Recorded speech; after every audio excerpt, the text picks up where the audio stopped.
السلام علیکم ورحمۃ اللہ وبرکاتہ۔ آپ دیکھ رہے ہیں سکسیزفل لائف ود اسلام۔ امید کرتی ہوں آپ سب خیریت سے ہوں گے۔ اللہ سے دعا ہے کہ اللہ تبارک و تعالی ہم سب کا خاتمہ بالایمان فرمائے۔ شروع کرتے ہیں اپنی آج کی ویڈیو۔ آج کا ہمارا ٹاپک ہے ایک نماز کئی اذانیں۔ تو ناظرین، اذان کے لغوی معنی اعلان کرنے اور پکارنے کے ہیں، جبکہ اصطلاحی شرع میں مخصوص اوقات میں مخصوص الفاظ کے ساتھ نماز کے لیے بلانا اذان کہلاتا ہے۔ نماز پنجگانہ نماز کے لیے ایک بار اذان کہنا سنت موقدہ ہے، لیکن نماز جمعہ کو یہ اعزاز حاصل ہے کہ اس اکیلی نماز کی 2 اذانیں کہی جاتی ہیں، یعنی اذان اول اور اذان ثانی، جسے اذان خطبہ بھی کہا گیا ہے، اور اقامت، جسے مشابہت اذان کی وجہ سے بھی اذان کہہ دیا جاتا ہے۔ اذان کی فضیلت کتنی ہے، اس بارے میں آپ ایک حدیث ملاحظہ فرمائیں کہ رسول اللہ صلی اللہ علیہ وآلہ وسلم نے ارشاد فرمایا، اگر لوگ اذان اور صف اول کی فضیلت سے واقف ہو جائیں تو ان کے لیے ضرور قرآن اندازی کیا کریں، یعنی اس کی فضیلت اس قدر ہے کہ اگر قرآن اندازی اس کا حل نہ ہوتا تو لڑائی جھگڑے کا امکان ہوتا۔ لیکن کیا ہے کہ اس کی فضیلت اس قدر ہے کہ ہر کوئی یہ چاہے گا کہ اذان دے یا صف اول ہمیں نصیب ہو تو اس کے لیے قرآن اندازی کی جائے۔ لیکن شروع اسلام میں جمعہ کی 2 اذانیں نہ تھیں، مطلب یہ کہ نبی اکرم صلی اللہ علیہ وآلہ وسلم کی حیات مبارکہ اور عہد صدیقی و فاروقی رضی اللہ تعالی عنہما میں صرف ایک اذان جو کہ خطبہ سے پہلے ہوا کرتی تھی، اس کے بعد خطبہ اور پھر اقامت و جماعت ہوا کرتی تھی۔ عہد عثمانی میں لوگوں کو متوجہ کرنے کے لیے ایک اور اذان کا اضافہ کیا گیا، اور اس کی وجہ کیا تھی؟ کیونکہ اب مدینہ طیبہ میں آبادی بڑھ چکی تھی، کاروباری سرگرمیوں میں اضافے کے ساتھ ساتھ بازار پر ہجوم ہو چکے تھے۔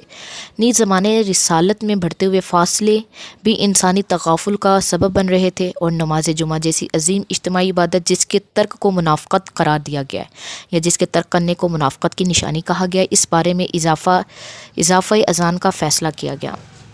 امام ابن حجر عسقلانی رحمۃ اللہ علیہ اپنی مایہ ناز کتاب فتح الباری میں لکھتے ہیں کہ گزشتہ دلائل سے عیاں ہو گیا کہ سیدنا عثمان غنی رضی اللہ تعالی عنہ نے وقت نماز کے آغاز کے اظہار کے لیے اذان بطور اعلان شروع کی، اور یہ بھی بات یاد رکھنے والی ہے کہ عہد عثمانی میں آغاز پذیر ہونے والی یہ اذان بازار عام میں کہی جاتی تھی، جس کی وجہ وہی مذکورہ بالا یعنی بھرے پڑے بازار یا پر ہجوم بازار اور کاروباری سرگرمیوں میں اضافہ تھا۔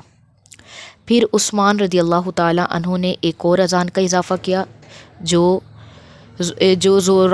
زورا پہ کہی جاتی تھی، جو کہ بازار میں ایک جگہ کا نام ہے۔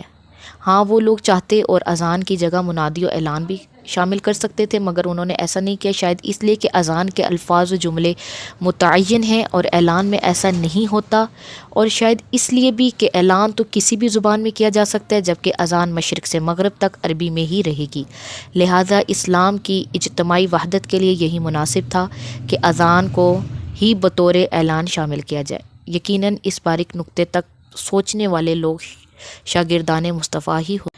اس کے ساتھ ساتھ یہ بھی یاد رکھنا چاہیے کہ اللہ تعالیٰ نے اپنے کلام میں نہ صرف اذان جمعہ کا ذکر کیا ہے بلکہ اس کے ساتھ ساتھ چند مزید احکام بھی بیان کیے ہیں۔ ملاحظہ فرمائیں کہ اے ایمان والوں، جب یوم جمعہ کو نماز کے لیے بلایا جائے تو یاد دہانی کے لیے دوڑ پڑو اور خرید و فروخت بند کر دو، یہی تمہارے لیے بہتر بشرطے کہ تم سمجھو۔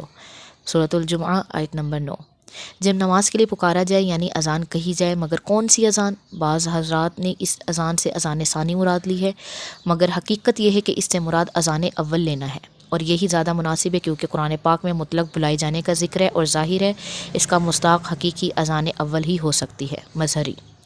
اور شریعت مطہرہ میں دوڑنے کی ممانعت کی گئی ہے کیونکہ یہ انسانی وقار کے خلاف ہے، اور اسلام شرافت و نجابت انسانی کو کبھی پامال نہیں ہونے دیتا، جیسے کہ رحمت عالم رسول اللہ صلی اللہ علیہ وآلہ وسلم کا ارشاد گرامی ہے کہ جب نماز کو بلایا جائے تو تم دوڑتے بھاگتے مت آؤ، بلکہ اس انداز میں آؤ کہ تمہارے وجود پرسکون اور وقار کی چادر تنی ہو۔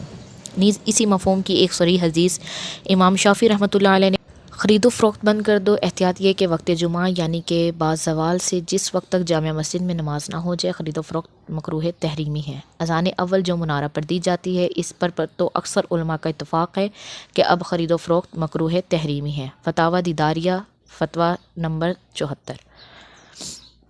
یہ تو ہوئے اذان اول کے احکام۔ اب ذرا اذان ثانی کی طرف آئے، جو اذان ثانی کو اذان خطبہ بھی کہا جاتا ہے۔ اس کے احکام میں کیا چیزیں شامل ہیں؟ اس میں اذان کا جواب دینا، بعد از اذان دعا مانگنا، اور دوران اذان اس میں محمد صلی اللہ علیہ وسلم پر انگوٹھے چومنا منع ہے۔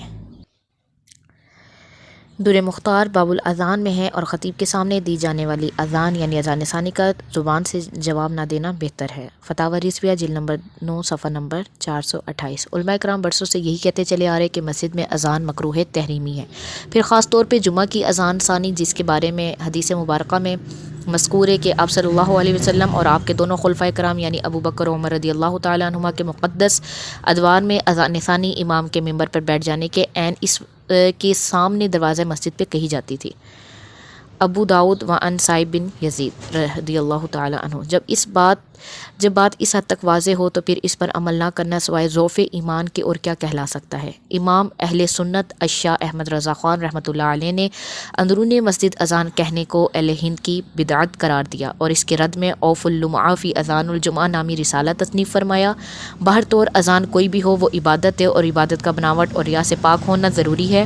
آج کل کی اذانوں میں خود ساختہ سر اور بے مقصد طوالت شامل کر دی گئی ہے، اس کا دین محمدی سے کوئی تعلق نہیں۔ ہمارے اکابر رحمۃ اللہ علیہ کا اس موقع پر کیا رویہ ہوا کرتا تھا، یہ جاننے کے لیے اس حدیث کو مصنف ابن ابی شیبہ جلد نمبر 1۔ کسی مؤذن نے حضرت عمر بن عبدالعزیز رضی اللہ تعالیٰ